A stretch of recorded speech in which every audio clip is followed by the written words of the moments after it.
Welcome back and thanks for staying with us. So we'll still be discussing sacrifices that people are making, and I know, Abigail, you wanted to say something. Yeah, I wanted to say something regarding the dream. I will just end with that.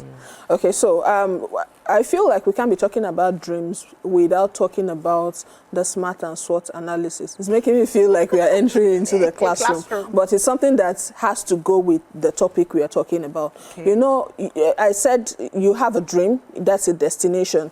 You have pathway to your dream. So what do you do around those areas? I remember the SWOT analysis. They tell you that strength, weakness, opportunity, and your threat. Those things you can apply in your life. What's your strength? How do you exert your strength? What's your weakness? How do you tackle your weakness, your lows when you meet certain challenges?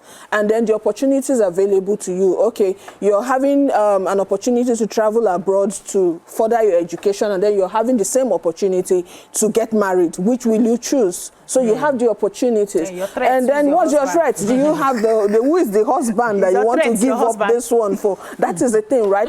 And then I'll just quickly, so we can conclude. The SMART, you know, your dreams has to be simple. Specific. It should be something that you cannot say I want to fly to the moon. You know it's not achievable. So it has to be something that is simple, that is measurable. If you take your pen and paper, are you able to say, this is what I can achieve in 3 months, in 4 months, because of what I have available to me? Is it achievable? Yeah. And then, is it realizable? Is it real? And then the time I want to be married before 25. How far? Are you fine? Are you beautiful enough? What are the prospects? You know? So there are certain things that as we say, we'll put into perspective. I say, what I want to end with is, you need the right mindset. And then you have to learn to push your limits, because you can't be at one point for too long. If you've achieved, you see, some people see challenges and winnings as it gives them, I don't want to say you know, or something. So it gives them joy that they get to beat every limit or in the other room. So they beat the other room. I'm sorry. So they beat their limit. There's joy in knowing that, okay, I could push this cup to this point and my strength is failing me. And then tomorrow I'm coming and pushing it further. So we should learn to push beyond our limits, one step at a time, and then we should learn to update our lows when we are very low. Think about it. What did you not do right, and all that. So amazing. Don't give let's end this classroom. Well, I like to have your final words. Yes. So for me, it's we need to understand that gratitude is key, and we are where we are meant to be at every given time. You're not meant to be in another person's place. Your spot is in your place, and if you're not comfortable with that space, you have an opportunity to move. You're not a tree. Stand up and move. There's what they call, among the laws of the universe, there's the law of action. And every action gets equal reaction. So when you keep putting in the action, one day it will pay off. That's another thing. Then finally, for me, we need to also understand that we can dream, but it's in the hands of the Almighty to manifest it and make it come to pass. And so it helps you not to be attached to the outcome. You have a dream to be so and so person. That may not be the dream that God wants you to have. That may just be like a stepping stone into the dream you are meant to have. But when you're holding on to it has to be this or I die, it becomes a problem. You are stuck when that thing does not come. Open your mind and ask, what am I learning in this situation? Why does this keep happening to me? Why is this not happening the way I want to? And your eyes can be open to see that this is just you passing through. This is not where I want you to stop. I'm still going to lead you to where you are supposed to be.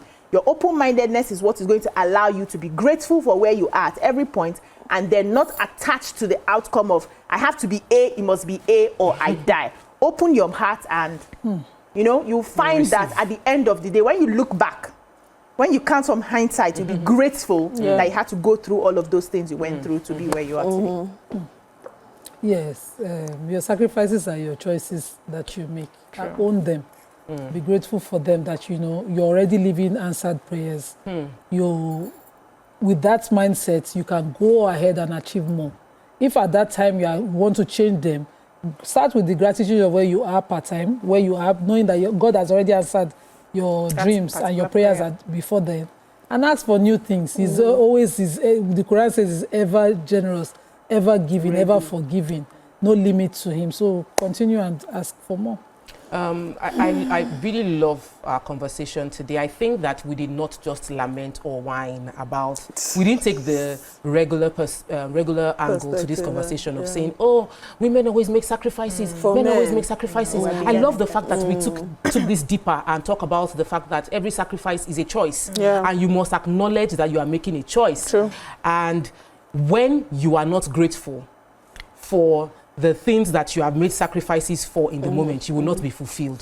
So a lot of the complaints on those conversations is coming from lack of fulfillment, and that's because you're not acknowledging the good things. Look at those children. If you sacrifice your children, look at your career. If you sacrificed marriage for your career, look at the career and say, I am shining here, you know. Whatever sacrifices you must have made, acknowledge it's your choice and be grateful for the opportunities that sacrifice gave you. I also feel like, I love what BC said when she said, build your platform. There is no, I know, they say when you wake up is your morning. Even if the sun is no longer shining, it's still your morning. So step out and build that platform. The example about creating that platform. So build your, if you want to have a, I know someone that a show just got on African Magic. And she has done 20 years in HR. They started on YouTube 2 years ago. That she's always wanted to be on TV and that she couldn't do it. So now that she has done 18 years of HR, she wants to go on TV. And then she started with YouTube. And after 2 years of being on YouTube, she's on TV. So, and this is children are already in school, everything. Like, you said something about clarity of your goals. Get clear on your goals. Even if you don't do it in your 20s, you don't do it in your 30s, you don't do it in your 40s, you can clock 50 and say, this dream, I'm doing it now. And it's sweeter when you're older. Honestly, there's no limit to you. There's really no limit to you. Please dump the limitation. Be grateful for where you are and get clear and start achieving that goal that you have written for yourself. It's been an interesting segment, but we're going to go into another part of the conversation sort of linked to this. It is actually very sensitive because we're talking about jealousy and possessiveness in relationship. Stay tuned. Your View will be right back.